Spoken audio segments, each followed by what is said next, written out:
Iso kowe menang karo Jata Nenggala.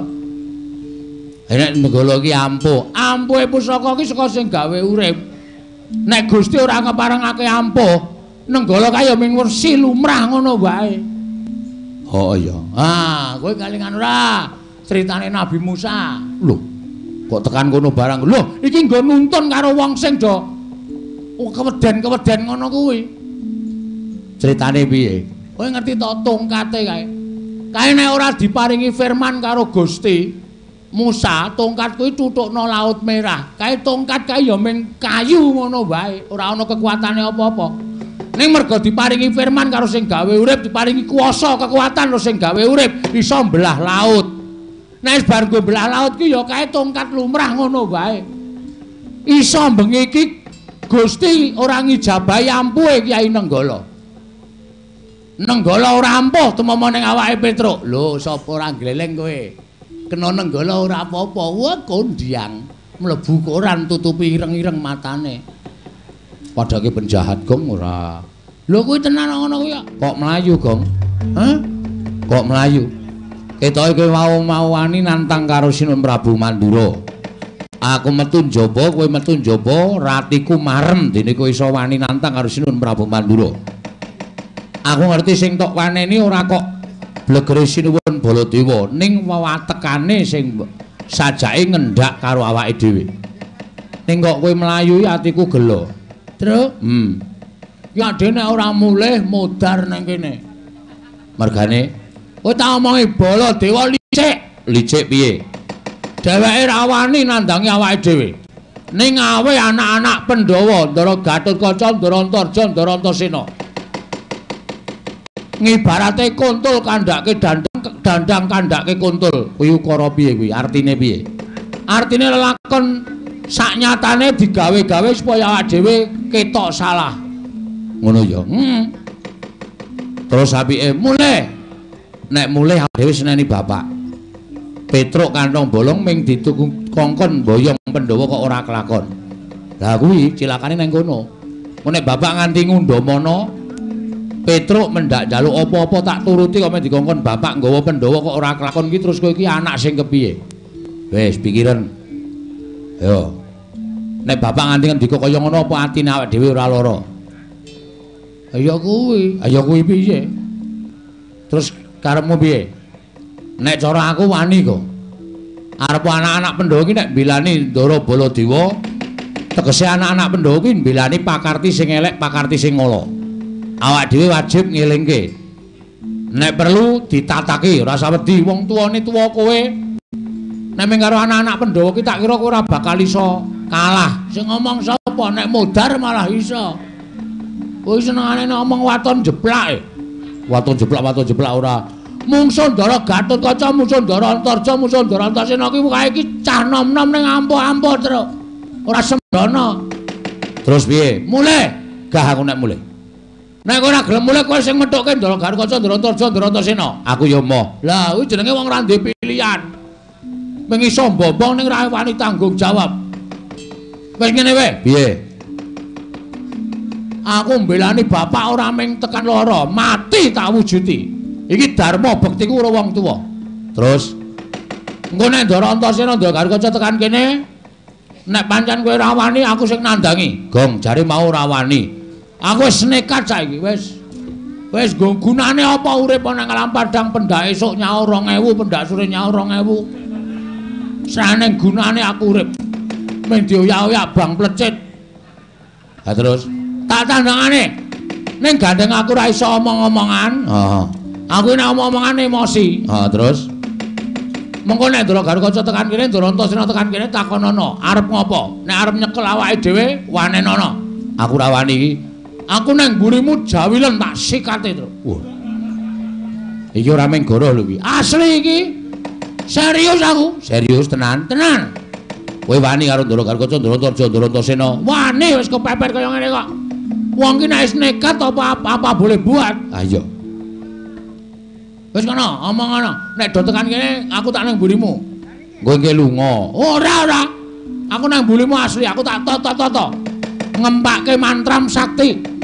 Nek pancen do arep nyekel dhewe diwaneni truk, kae mbelani wong salah. Yo, Tengok mburi kene, Gong. Oke. Jak omong-omongan nek iso delekke sing apik-apik, ora iso delekke sing apik-apik. Paripaksa awake dhewe kudu tegel karo anak Pandhawa terus. Ya, manut, Gong.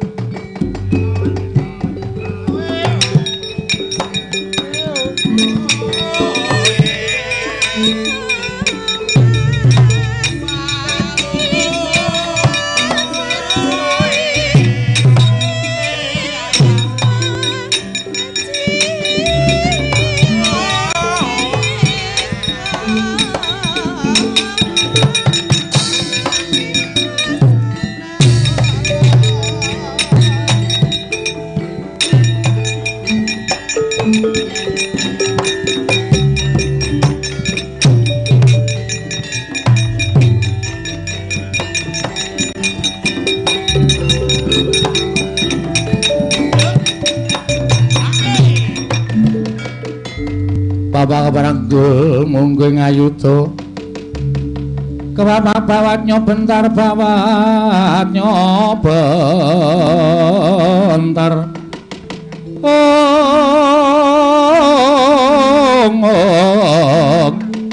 kebapak nyomunggo ngaloko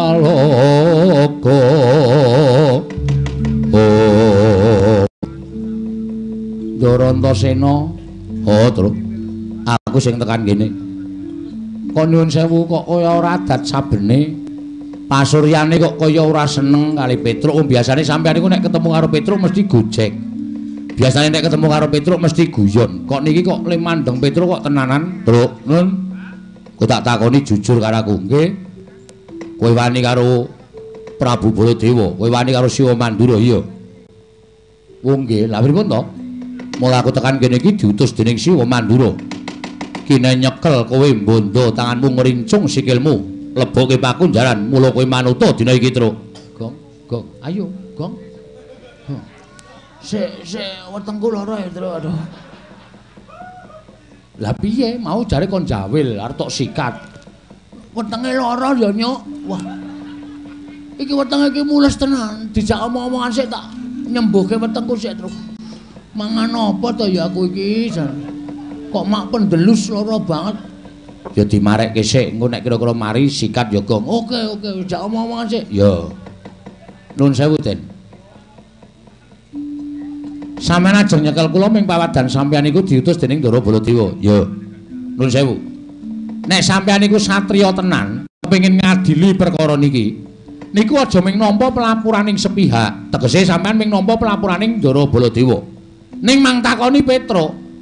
Mengke nek kula wis lapor, Ndara Baladewa wis lapor, sampeyan iso nimbang ala becike. Oh sing bener sing iki, sing salah sing kae. Lagi mutuske ngukum karo sing salah. Nek sampeyan ming nampa pelapuraning Siwa Mandura, mongko Petruk ora tak takoni. Lah kaya ngono iki ora adil.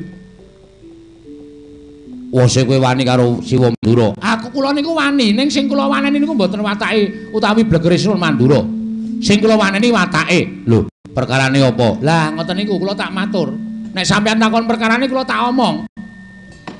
Ndara Baladewa nderekke Prabu Kresna teng negara Ngamarta. Nyuwun ngampil pustaka Jamus Klimasada dienggo tumbal negara Ndarawati. Kula kalih Bagong sowan.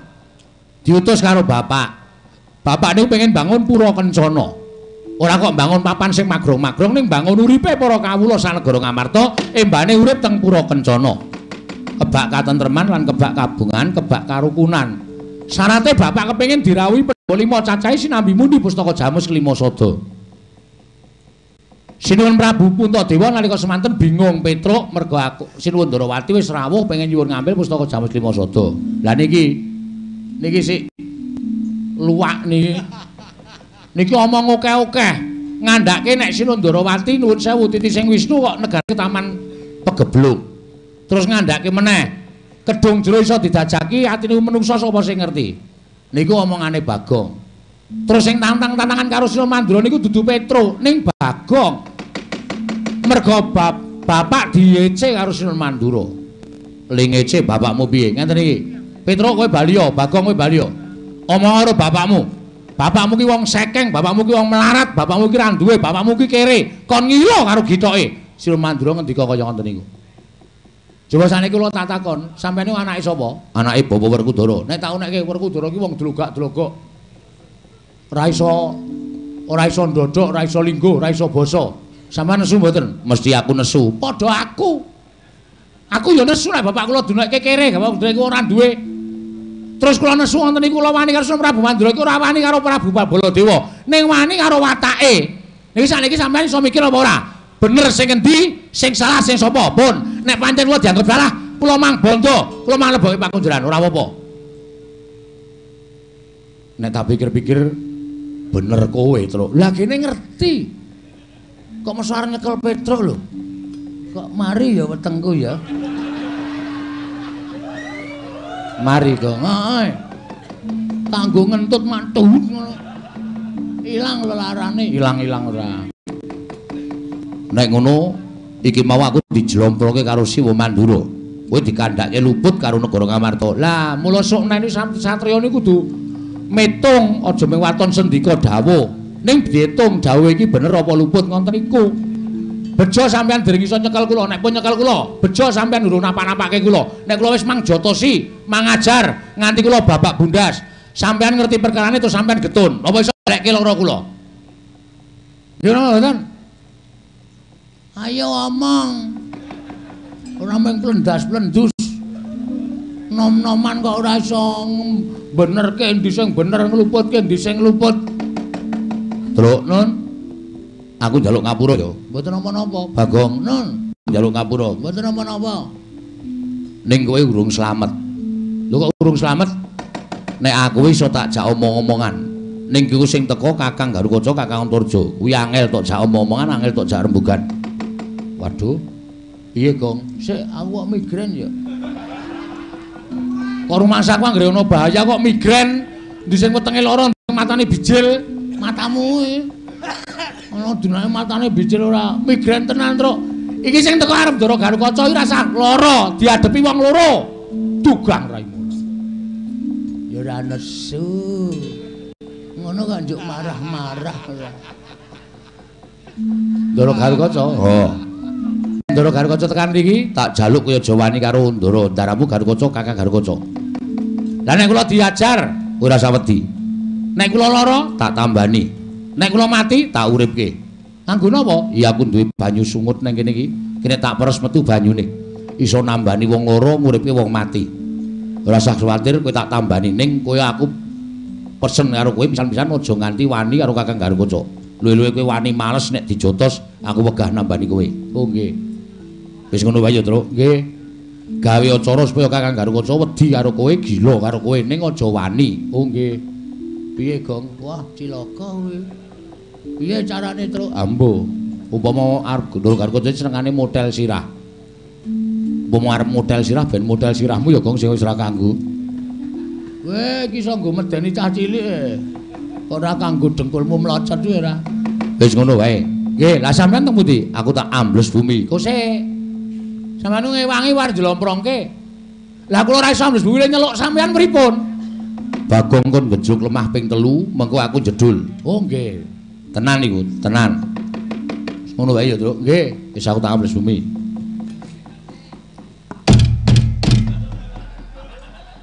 Ngopo, Gong? Ming jajal kok. Oh, dan. Angko nek di ngonoke ora metu ya, Truk. Ah iya. Diwasle ngono mempeng ora metu. Ha iya. Le bayar. Ha iya. Ngrekoso mengko. Heeh. Ben tekan kene, Gong. Heeh. Pokoke engko tak gawene cara supaya Garukaca gila karo aku. Wis ki teknikmu lho. Ya ora usah kuwatir.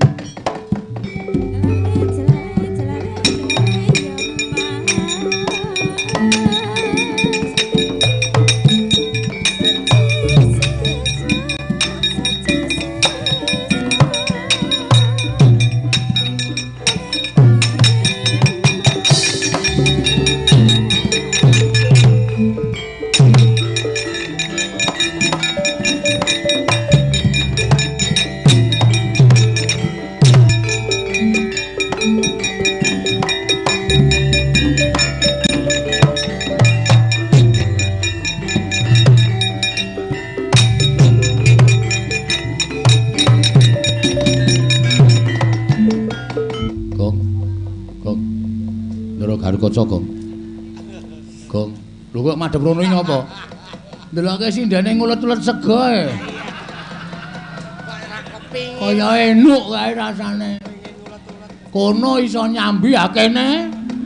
Lambene nggo omong terus e. Kowe rasa kepengin to nyambut gawe iki sing profesional. Aku profesor. Ayo.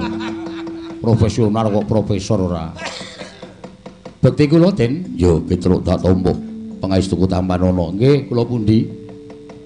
Kok ketingalipun pasuryanipun radi kados mboten sekeca, Petruk. Nun, tak takoni kowe jujur. Nggih. Kowe wani karo Siwa Mandura, iya. Oh nggih. Petruk, nun. Cetha yen to kowe wis ngaku. Mula wektu dina iki Gatotkaca tekan papan kene.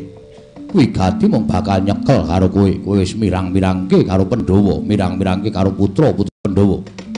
Ing atase kowe dadi putraku, dadi anake Semar, dadi adining Pandhawa, tumindakmu wani karo Siwa Mandura. Wis ora ana pangapura kanggo kowe. Kowe mapano tak bondo, tanganmu tak krincung sikilmu. Ya ndene kowe bangga, kowe ora manut. Aja kelakon dosa tak pancat pundakmu tak gimbol ndasmu, Petruk. Kagiat risang kapirang urinangku kinembit-kembit dosang reknaning bawana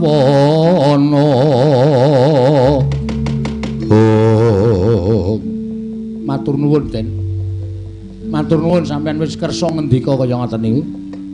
Petruk wis marem, Petruk marem krungu tembunge Ndara Garukaca. Petruk, nek kowe ora manut tak pancat pundakmu tak gembol ndasmu. Nuwun sewu, Den. Niki wong tuwa lho, Den.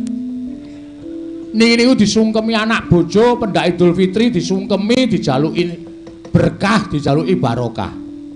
Tur umur kula niku mboten ming nuwun sewu kacek karo sampean niku ora ming setahun 2 tahun, ning mengabad-abad. Kula karo Mbah sampean wis momong. Karo Mbah Buyut sampean kula ya momong. Tekan sakniki kula momong sampean. Mbah sampean niku durung tau nekke Petruk ndasmu durung tau. Lagi niki sampean nekke kula ya. Ati kula lara-lara, Den. Kula niku wis dadi abdi sampean sikil tanggo sirah-sirah tanggo sikil. Pamrih kula sampean niku dadi satriya sing ngerti karo unggah-ungguh, ngerti karo tata krama. Ning nyatane kabeh wau tutur ketawur mboten wonten gunanipun. Petruk tekan niki mangu nek Kanjeng Mang Potol sirahe nggo Mang Potol nggo. Pun Mang Potol kula ikhlas. Nek patine Petruk saka Ndara Gatotkaca sing kula tresnani.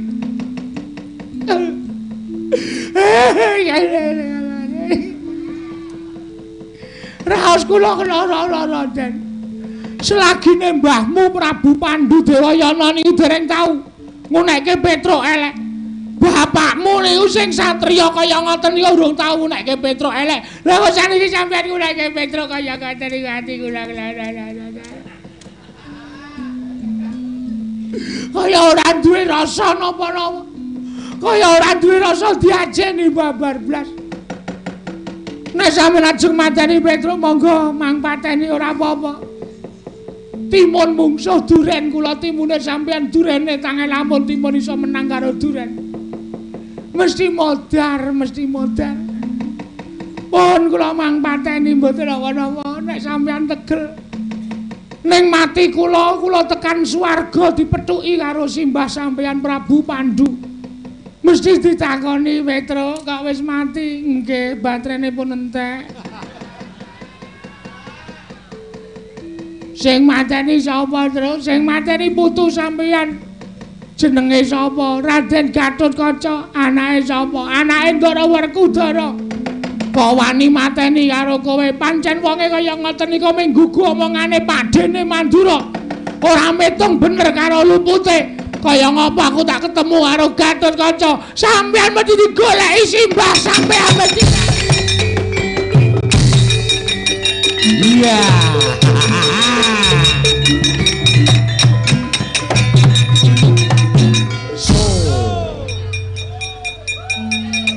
Gleleng to, Gong. Aku lagi mikir. Aku ki lagi gagas Petruk kok nangis lho. Kan ra ana rumuse Petro kok nangis. Wong anakmu mati nanggap dangdut kok. Dengkulmu mlocot lho ora. Petro sedih. Kok iso nangis ya, Tru? Sangu brambang tak remet neng tangan leletke mata. Luwe ndrojos terus karo mewek-mewek. Asem. Ndara gawe kaca langsung gila raine saya pucet. Ngambah dirgantara mabur. Heeh. Ning isih siji kok. Hah? Isih siji. Sapa? Ndara Antarja. Sing barep. Ki mau sing maju nomor 1 ragil tengah terus engko sing maju barep. Terus aku wis ngalahke satriya loro, Antasena, Gatotkaca. Ha saya aku tak takon karo kowe nyambut gawe apa? Aku engko sing giling wae, giling-giling dengkulmu rata. Kowe nyambut gawe apa? Kowe padha-padha anak Semar. Ning nganti ora wani metuke Ndara Antarja, tak kandhake Bapak Bagong mau ora nyambut gawe, Pak. Wah, dunak-unake bapak kowe. Terus aku kon mungsuh Antarja. Ha kowe? Aku tak ngaso. Aku wis ngalahke loro, kowe minta bagi siji lho. Ra yo adil to. Aku sing tuwa loro, kowe sing enom siji. Wis tandangi. Wis kana. Aku tak golek es teh kok. Ngelak banget rasane. Truk. Rene sira. Ngopo e? Wedi aku. Ndara Antarja iki ampuh. Ampuh. Ndara Antarja iki mbahne rajane Ngula sak donya. Ho. Nek nganti Ndara Antarja kalah karo kowe, Ndara Antarja ngandhake mbahne dawuh ula sak donya goleki kowe kabeh. Kowe turu susul ula. Kowe tenguk-tenguk parani ula. Kowe adus parani ula. Kowe aku ya nggawa ulae. Ane ra men cendhek, nek ra berbisa. Berbisa apa? Wis buktine wis pirang-pirang lho, Tru. Rasa among sing werna-werna to, Kok. Ayo wedi ora kowe. Mongko ulane werna-werna. Ula sawa, ula demung macan, lare angon. Sing bahaya dhewe ula sendok. Heeh, kuwi kae bakmi ya entek. Kae sego ya entek ula sendok saya sak poroke. Wah, gelis, Tru. Dengkulmu ora. Wis ngono wae ya, Kok. Nggih. Nek Ndara Antarja takon kowe, omong nek ora ana. Aku tak ndelik. Oh iya. Mun nek goleki dicegati, nek perlu ditantang jak gelut. Oh ngono. Kowe mau ora gelut tok. Nek ra wani, wis piye caramu supaya ngalahke sakarmu gawe cara piye? Uteke dienggo. Ya. Oke, ora masalah. Antarja rene takoni arep ngopo kowe Antarja? Goleki Petro ora ana. Kowe ndelikke dengkulmu kowe mati tenan aku. Ah, mamah kowe ora ana. Ben lembut ora luweh perkara mamah pokoke. Kudu tata-tata nek ora ngati-ati cilaka aku.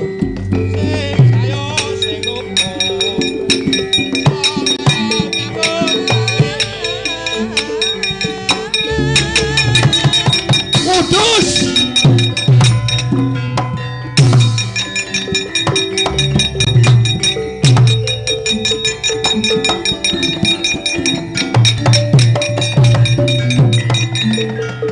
Ora pangling iki Bagong e.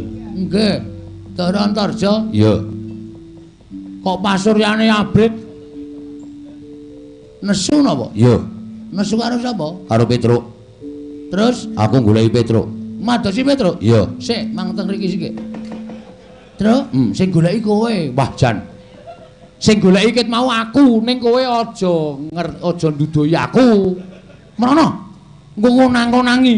Oh iya. Aku muni piye? Petruk ora ana. Oh iya. Harum Kangsen kok ya. Petruk ora ana. Kowe mbudheke aku. Kowe guneman ning kono karo Petruk, aku krungu saka kene. Wah, Truk. Krungu e. Lak pacul sirahmu modar ora. Omong nek radio. Oh iya. Petruk ora ana. Kula teng mriko nyetel radio. Radio. Petruk ora ana. Sebab apa goleki Petruk? Petruk arep tak bondo. Lho, Petruk nyopet no? Ora. Petruk wani karo Siwa Mandura. Petruk wani karo Siwa Baladewa. Petruk kudu cemplungke pakunjaran. Nek Petruk ora gelem tak cemplungke pakunjaran, Petruk mesti tak pateni. Omong apa kowe? Hah? Bicara macam apa kamu? Ngomong apa kowe? balenono. Petruk tak pateni. Kuwi kata-katamu sing aku ora seneng. Hah? Petruk ki menungsa eja. Lho. Jo piye? Jenengmu sapa? Antarja. Tundang Jo kok ora gelem. Kon ngundang ontor ngono, heeh. Rodo papat rodo loro. Jengkulmu mlocot. Mulane pasrah wae tak undang Jo aja nesu.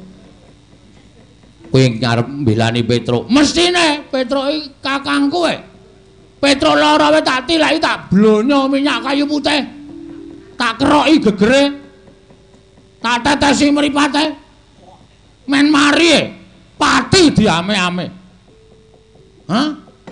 Kena kowe ketemu karo Petruk. Ning kudu iso nglangkahi batange Bagong. Lho, yen ngono kowe wani karo Antarja, sing tak wedeni apamu, Jo? Kowe mung bayi, kowe mung sak uyuhku kowe. Arep gleleng karo Bagong. Bagong iki umure wis mangabat-abat kok wedi karo kowe. Ora minggat tak sembur mlonyo kowe. Piye? Sembur mlonyo. Kowe lah ngetokke daya kekuatan, kowe ngetokke aji-aji kowe. Kowe ngerti Bagong iki sapa? Bagong iki anake Semar. Semar ki sapa? Sang Hyang Bathara Ismanta. Ayo. Ngapa itu? Kleru, hah? Kleru. Kleru nggon apa? Kowe mau muni piye, Bapak Bathara sapa? Bathara Ismanta. Ismanta itu tukang cukur. Sing bener iki Bathara Ismaya. Oh ganti to? Ora ganti. Jan kuwi. Oh goblok ora.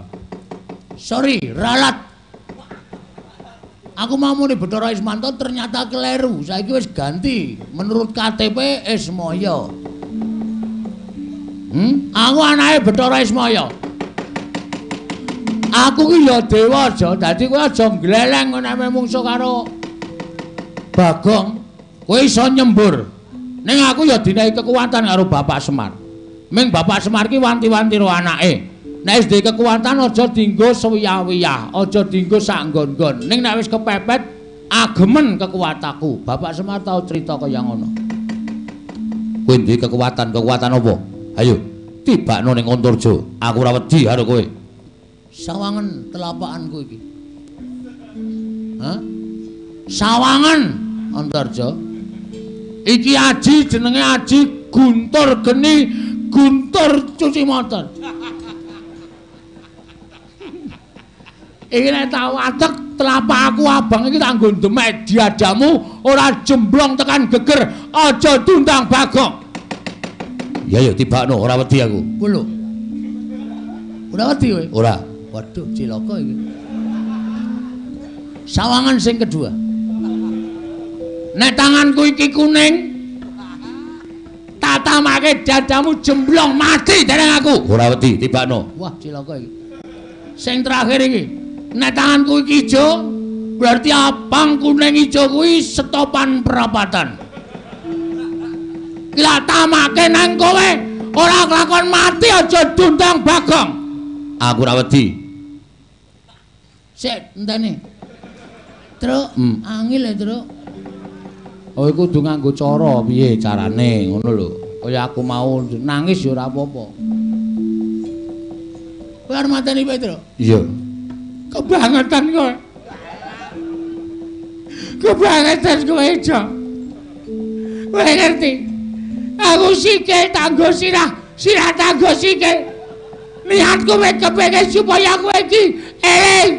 Kowe iki dadi satriya sing tamtama. Nang iso aku ora bakal mundur. Ya wis. Dra, angel tenan, Tru. Angel dikalahke tenan. Aku pasrah, Tru. Ngene tak andani. Kowe pasrah pati urip bae. Nggawa pusaka, nggawa apa sing tok duweni, bendho apa-apa, to weneke Ndaratara kon mateni. Ana. Ngono patani tenan. Ngono pres ngono modar tenan aku. Ora apa-apa kudu wani mati. Wah, kowe iki. Kowe arep mbribek bojoku ta kowe? Ora ya, ora apa. Ngerti wae aku. Wah sing ngelen. Nek sampean pancen ora gelem mundur, ora masalah. Ning kula ya nglabuhi karo Petruk. Lelakon iki mboten ajeng kula tekake ming sementen. Nek sampean wani mateni kula wani mateni Petruk. nek nganti Bapak Semar nesu, ora nesu karo sampean tok, ning nesu karo Pandhawa. Sampean kudu tanggung jawab bab nesune Semar Badrana.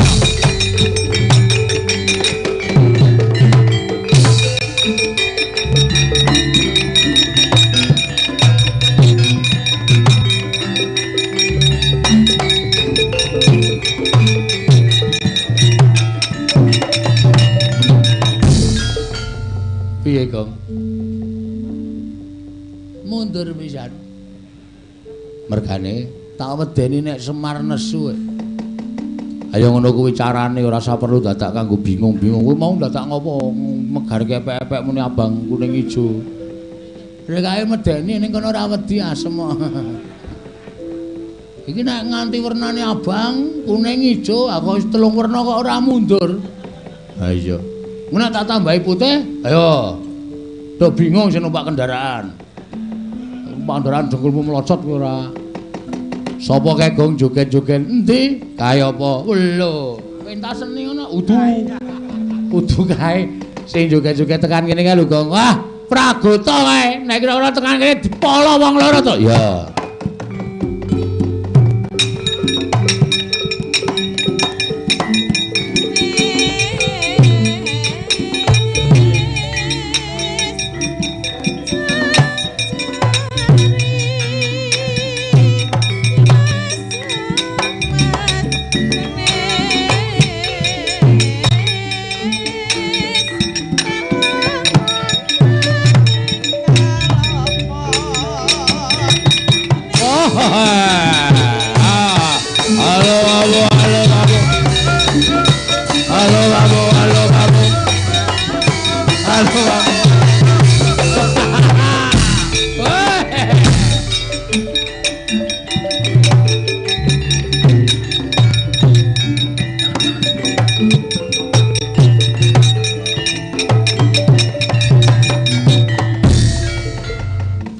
Petro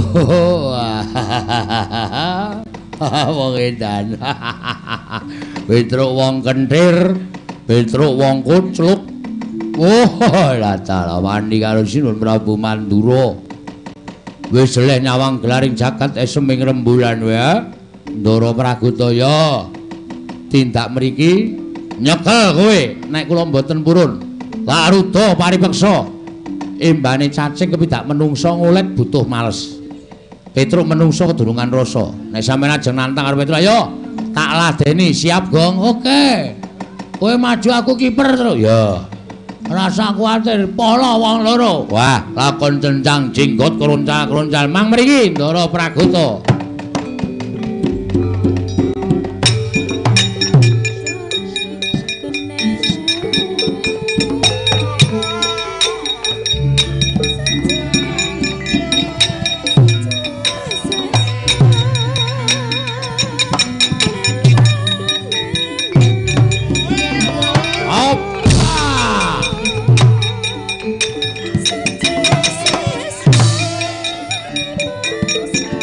Terus.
Hati aku.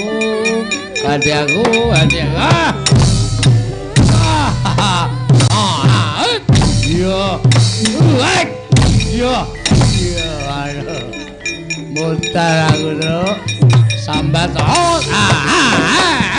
Ya.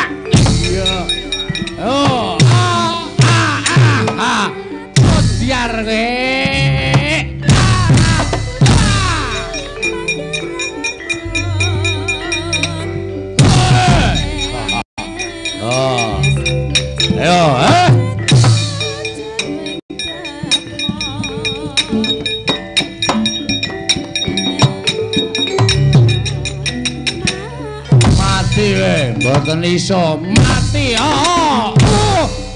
Hai. Iya. Oke. Modal. Ayo. Terus ora tekane. Tangane cupet to lah.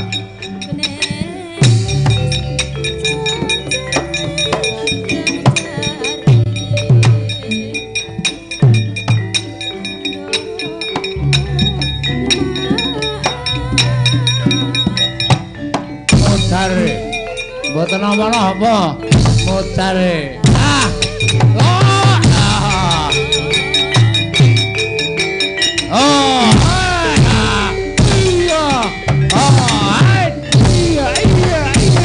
Aduh, hati aku.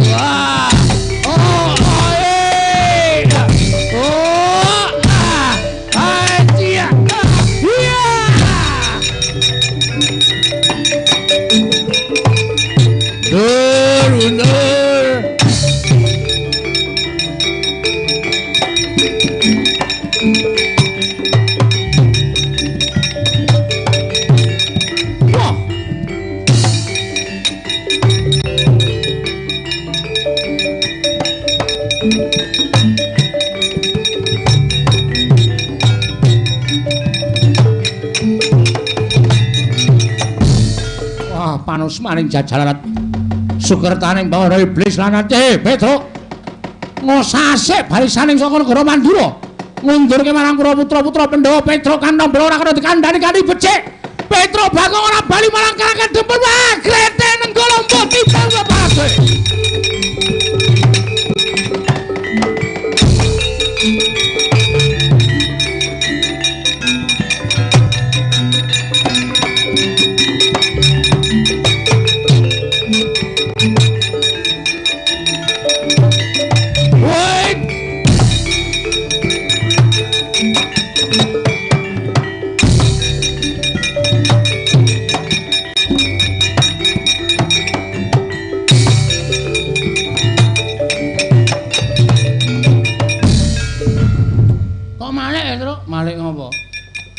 aleman wis tuwa barang rambutnya dipang.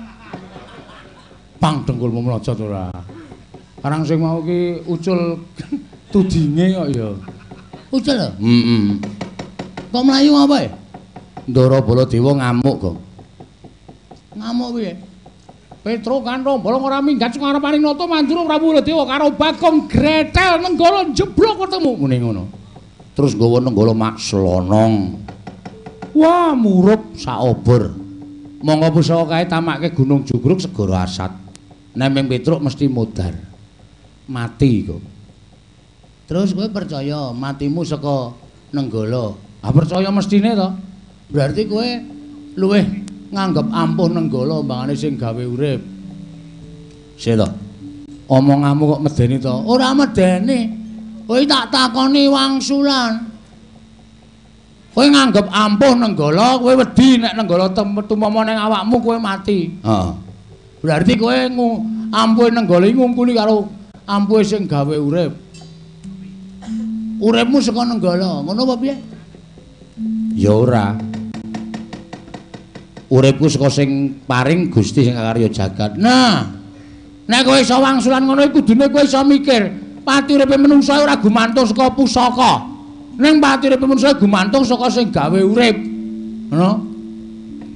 Nek dipesthekke kowe mati merga nenggala, ya wis ora masalah. Berarti lelakoning uripmu wis mung tekan bengi iki kowe mati saka nenggala. Diikhlaske. Wong urip ki dagang tuna andum bati, Truk. Nek bati-batine sapa sing didum, nek tuna sing dibakul apa? Wong urip tanpa pawitan, kok to? Kowe urip ora njaluk, ora utang, ora ngemis. Ming sak derma urip paringane sing gawe urip. Mula nek mangsa kala disuwun dijaluk ya ora usah wedi. Ngono. Dume ana corona terus ndase dileboni tas kresek. Wedi ngapa? Hah? Sing jeneng pesthi ora iso dijoli, ora iso diutang, ora iso digentekke. Pesthi wis dadi kersane sing gawe urip. Ngono. Iso lho kowe iso menang karo senjata Nenggala.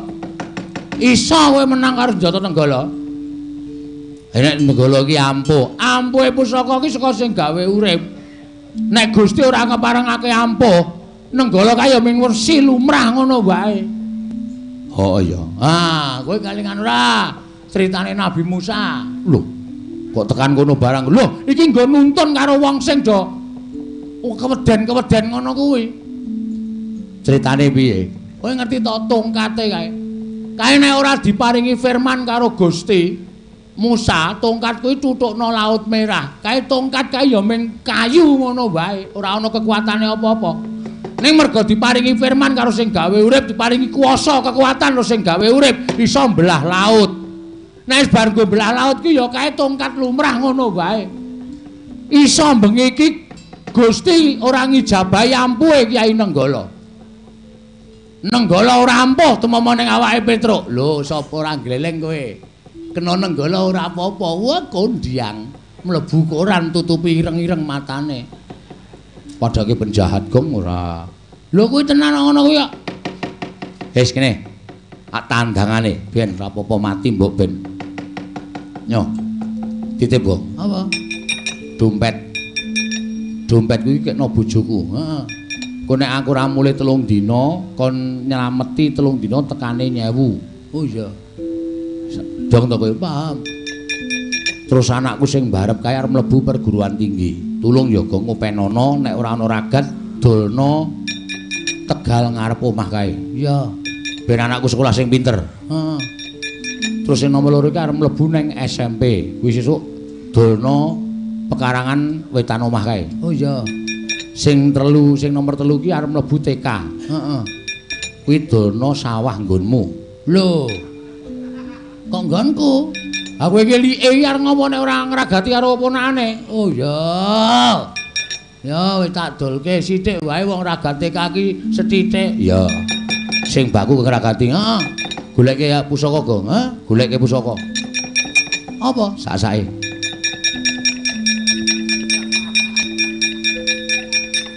Nyo. Ngapae? Padake es krim lho, Tru. Aku kaya es krim ora. Tandangan isun mandur ayo. Amo selamat jalan padha-padha akan mati pelandong balawan.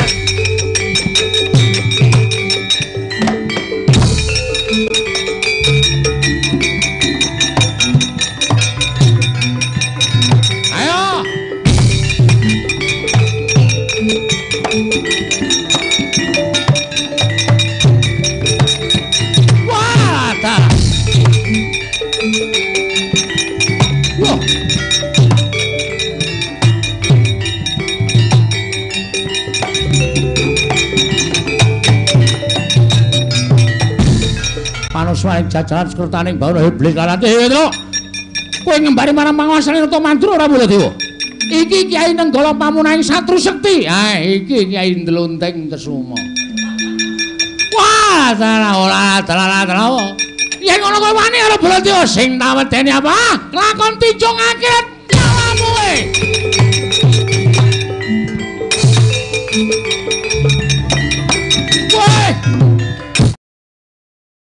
Mangsuli kandha ing ajeng Kilora Petruk kanthong bola kenging pusakaning Prabu Baladewa gendang kapracundang kunta kaprapal dalah wonten sak tengahing wana Kilora Petruk.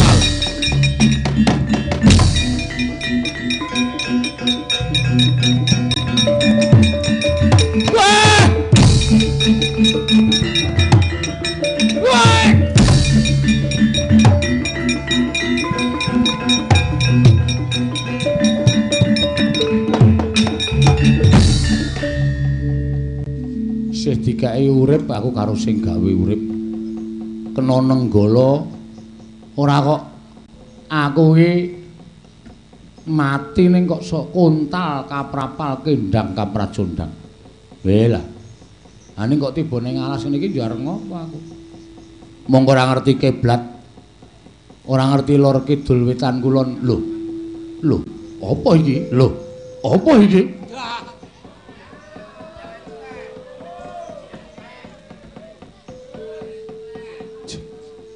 Weh lah. Nah kok neng alas kok oglangan kaya ngene. Lah iki lek aku arep njaluk tulung sapa nek kahanane kaya ngene iki jan.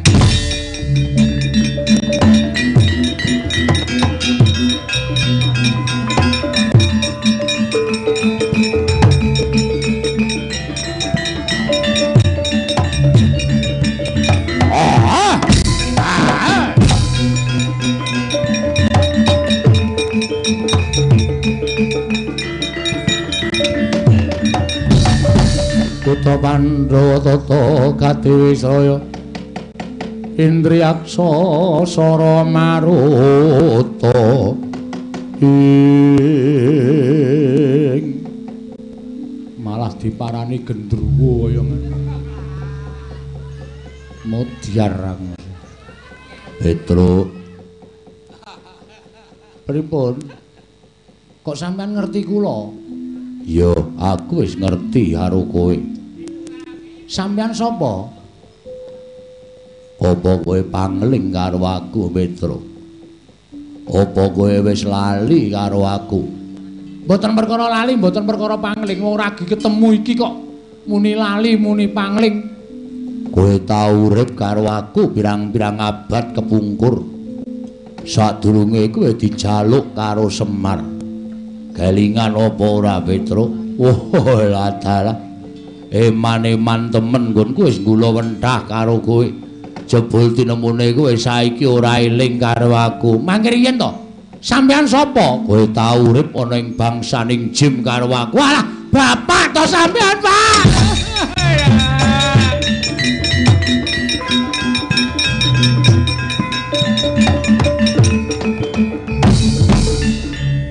Bapak to?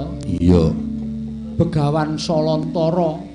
Gandharwa Maya ya Gandharwa Raja Bali. Ya pancen bener. Kok iso tekan kene? Ya aku ngerti kerepotamu.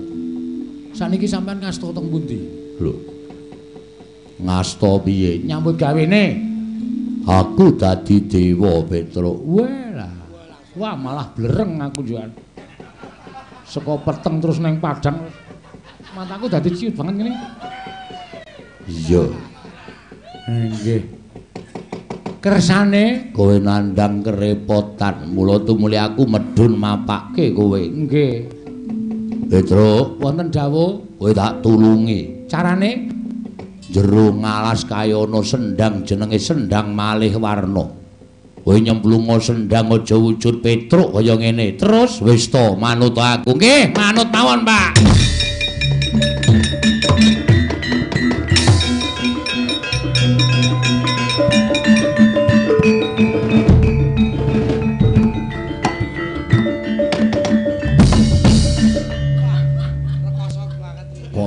Malik wong kurang gizi ya.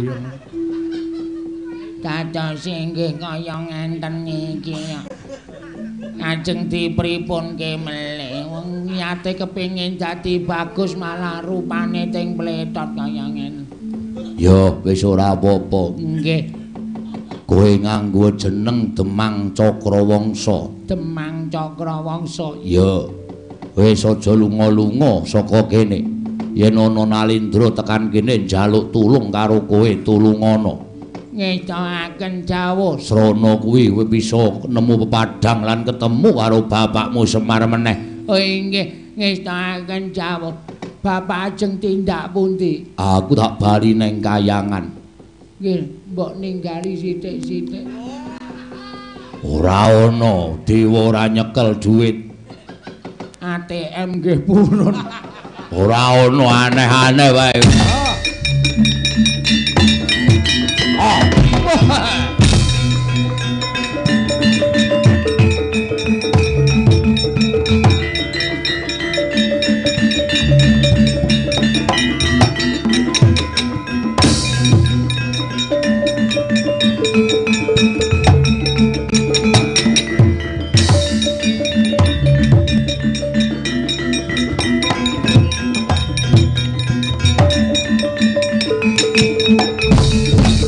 Kala narpa Kresna Tantulasa mring Sang Resi Jahnawi Suta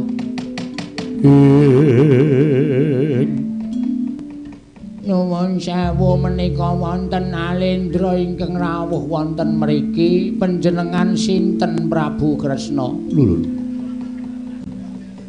Arjuna wonten maring dawuh ketoke wonge ora sepiro ning kok digdaya digdayanipun isa mbatang asmaku panjenengan menika Nalindra kondhang menawi kalian kula dereng andara-andara niku wong kondhang karaku ya sing ora ngerti aku mung wong kere nek kowe pancen pinter abdiku sing mripate ora pener iki jenenge sapa ora masalah kowe iso mbedhek jenengku ayo saya takon apa aku duwe utang ora kowe duwe utang rokok ning warung ngarep omahmu waduh bener karo kowe gaweane njukuki ndok ning warung mongko kowe nyolong tok goreng tok nggo lawuh waduh aku sapa? Kowe Bagong jenenge.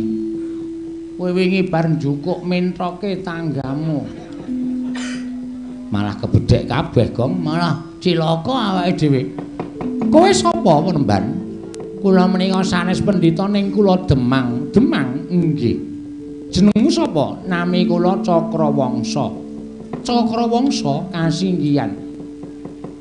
Tak tonton kowe nadyan wujud Demang nanging kowe wong digdaya. Coba nek pancen kowe wong digdaya kowe gelem ora nulungi aku. Menawi jengandika betah pitulungan kula nggih badhe mitulungi jer kula nglampahi tapa ngramik. Aku duwe mungsuh jenenge Dewa Kahana.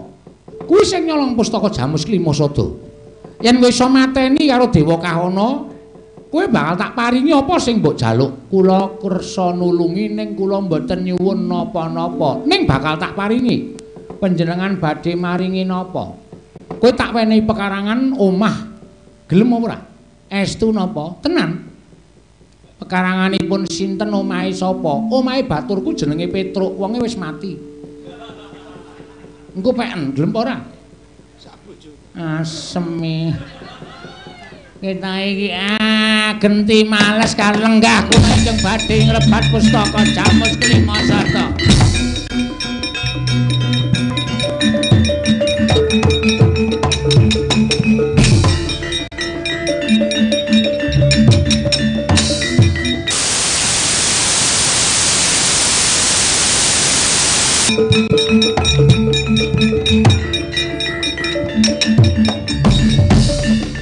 Dewa Kahana kowe ngrebut pusaka sarana alus kowe memba Ratu Ndarawati apa mbok anggap aku ora iso ngrebut sarana alus kowe tak apusi genti kowe Dewa Kahana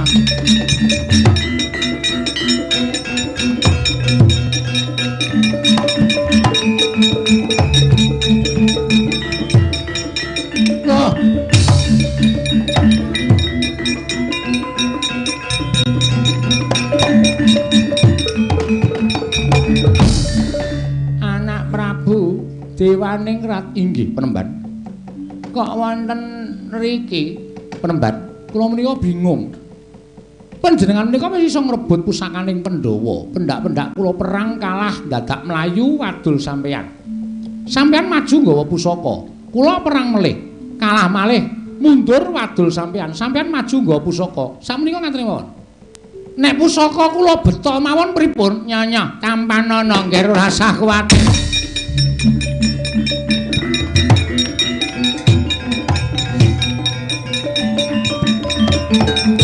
Mati kowe Pandhawa.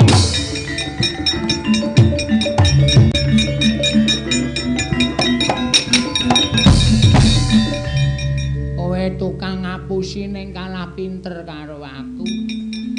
Ya. Ndekno muni iso ngapusi pusaka, kowe tak apusi genti ora krasa. Kowe ya iki Cakrawangsa jagone Pandhawa. Ora tarang gugu karepe dhewe.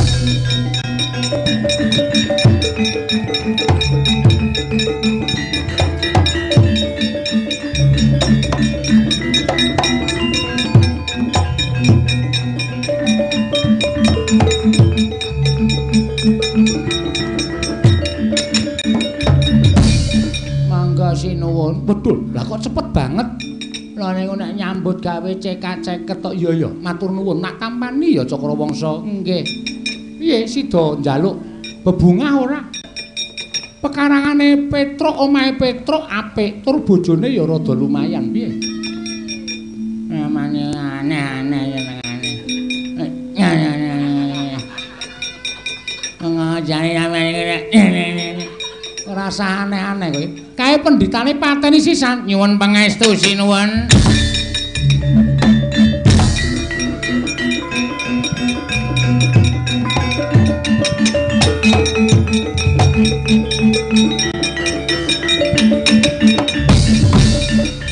Kowe wong edan kowe. Kowe ngrebut pusaka ora sarana, ngungalke dada ora sarana perwira. Apa mbok anggap kowe iki perwira? Kowe ngrebut pusaka saka para Pandhawa ya dadak nganggo sesingulon Prabu Kresna. Mati dening aku, ayo tak ladeni pecah jandamu paran. Mati ayo sambat kowe. Akon njung akhirat nyawamu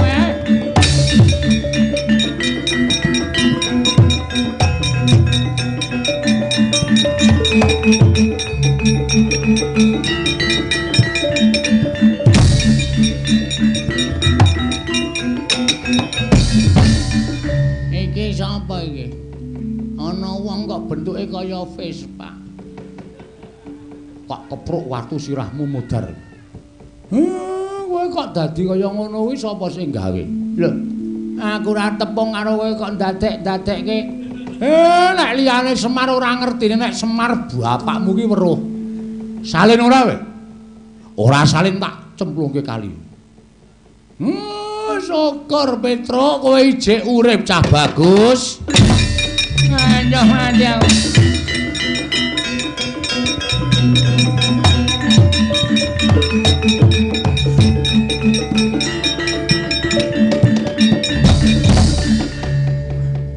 Kowe dadi wong elek temuru bapakku, Pak.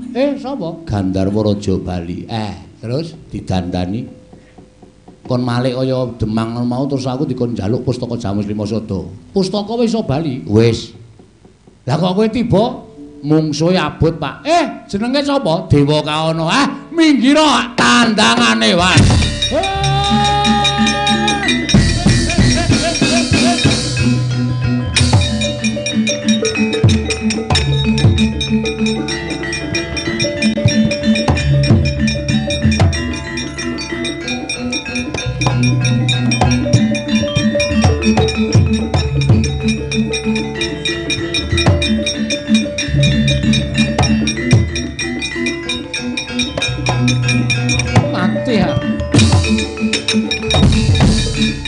Kowe to Dewa Kahana. Iya iki sapa? Pangling. Pangling ya. Nganggo sandangan 10 rangkepmu aku ora bakal pangling. Uleng-uleng kowe. Mati aku.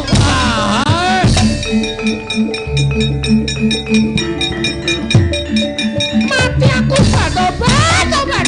Kakang Semar kula tobat, Kakang. Rak tenan to. Durga, inggih kula. Ngapa kowe? Madosaken tedha wadya bala kula jim setan priprayangan. Apa kudu Pandhawa sing kudu dadi pangane anak-anakmu? Wong Sukerta ki pirang-pirang. Nanging dipun gayuh anak-anak kula para Pandhawa. Kowe gayuh para Pandhawa janji Semar ijek urip ora bakal kelakon. Kula nyuwun kawelasan. Ora. Ayo mulih. Wadya balamu mulih. Dijaki mulih kabeh. Jim setan priprayangan sing tok sebar ning negara Ngamarta jaki mulih kabeh, ora ganggu gawe ndaraku. Sing picak dituntun, sing lempoh digendong, sing budheg dijawil. Janji ganggu gawe. Kelurahan anyar kene mungsuhe Semar kowe. Nyuwun pamit Kakang, nyuwun pamit.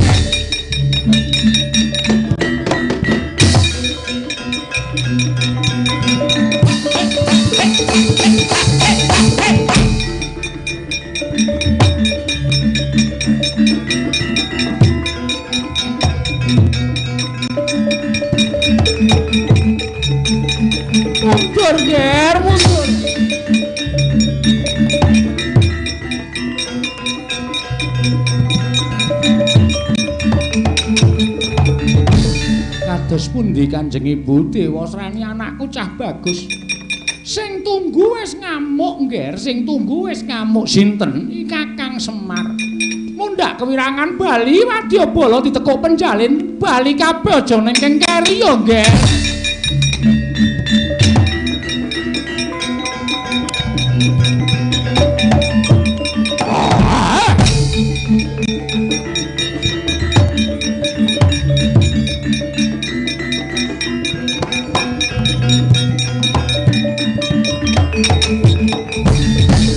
Mangkah kanggo sesumbar lindhu bumi kunjing kumaruda kulur ketup lumembak penyu kang kumambang tusang Wisnu Bathara.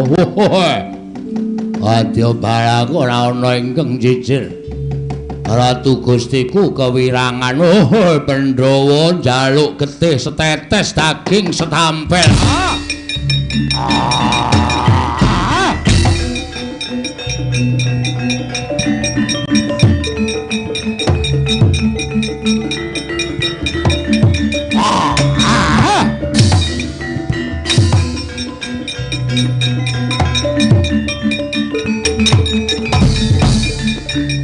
Kudara Jaramaya ya njaluk daging setampel getih setetes nyo tak wenehi tungkakku. Waduh.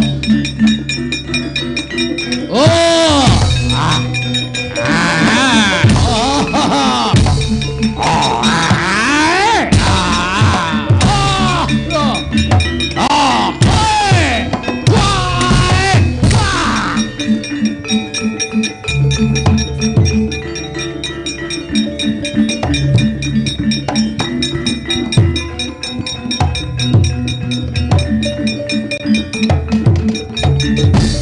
Arsa madangi jagat tumungup-mungup paning sapucaking wukir marebak bangsa merat keneng soroting surya mega lan gunung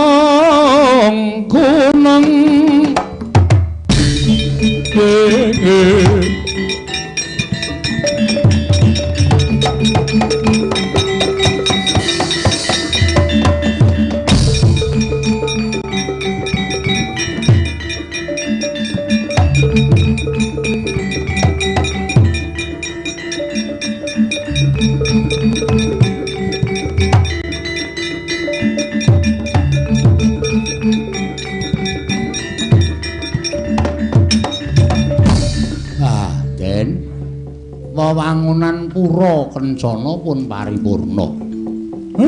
Kados ingkang sami dipun wangun dening para kadang-kadang kula sami lenggah wonten ing papan mriki. Mugi-mugi pura kencana menika migunani tumraping para kawula, migunani tumraping para masyarakat sakiwa tengenipun mriki. Ya Semar. Purnaning cariyos dalu menika menawi wonten lepat kula diagung pangaksami. So nyuwun pangestunipun mugi-mugi kula saged dumugi sudung kula kanthi wilujeng mangke. Ya Semar. Purnaning gati sura Sudira Jayane ingkang ret suwuh brasta tekaping ulah Darmastuti rahayung samya makarya rahayung samya pinanggih Ndara.